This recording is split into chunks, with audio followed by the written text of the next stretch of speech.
যুক্তরাষ্ট্র ইরানের মধ্যে প্রথম দফার বৈঠকে উল্লেখযোগ্য কোনো অগ্রগতি না হওয়ায় যুদ্ধবিরতির মেয়াদ শেষ হওয়ার আগেই প্রস্তুতি চলছে দ্বিতীয় দফার আলোচনার।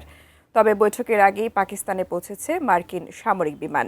জানিয়ে বাড়ছে নানা জল্পনা কল্পনা। বিস্তারিত জানাচ্ছেন শিহাব ইসলাম।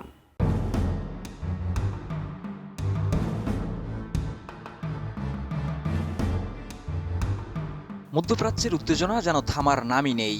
টানা ৪০ দিন ধরে চলা সংঘাতের পর যুদ্ধবিরতিতে সম্মত হয় যুক্তরাষ্ট্র ও ইরান। তবে দেশ দুটির মধ্যে প্রথম দফার বৈঠকে উল্লেখযোগ্য কোনো অগ্রগতি না হওয়ায় যুদ্ধবিরতির ম্যাচ শেষ হওয়ার আগে প্রস্তুতি চলছে দ্বিতীয় দফার আলোচনার। কিন্তু ইরানের সঙ্গে গুরুত্বপূর্ণ বৈঠকের আগে পাকিস্তানের ইসলামাবাদে অবতরণ করেছে অন্তত দুটি মার্কিন সামরিক বিমান। ধারণা করা হচ্ছে এসব বিমানে উচ্চ পর্যায়ের মার্কিন প্রতিনিধি দল পৌঁছেছে। ১৯ এপ্রিল রাতে বিমানগুলো পাকিস্তানে অবতরণ করে। তুরস্ক ভিত্তিক বার্তা সংস্থা আনাদোলু এজেন্সি বলছে, সম্ভাব্য দ্বিতীয় দফার আলোচনার প্রস্তুতির অংশ হিসেবেই এই সফর।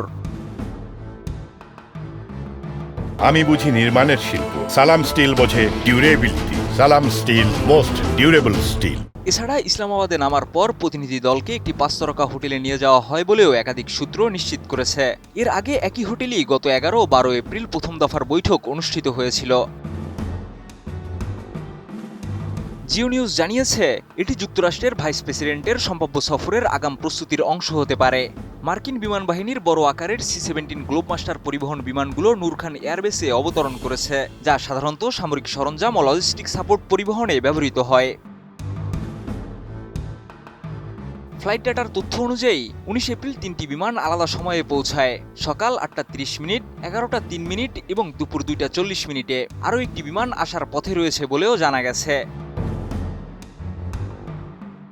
মার্কিন প্রতিনিধি দলের আগমনের পরপরই ইসলামাবাদ ও রাওয়ালপিন্ডিতে নিরাপত্তা জোরদার করে আংশিক লকডাউন জারি করেছে পাকিস্তান সরকার।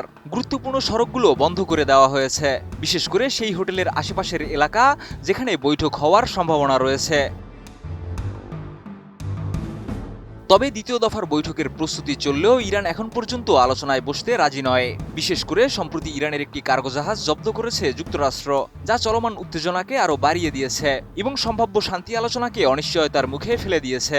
ইরান সাফ জানিয়ে দিয়েছে, হরমুজ থেকে মার্কিন নৌবাহিনী সরিয়ে নিতে হবে এবং কোনোভাবেই সমৃদ্ধ ইউরেনিয়াম তারা অন্য কোথাও হস্তান্তর করবে না। শিহাব ইসলাম, ATN নিউজ।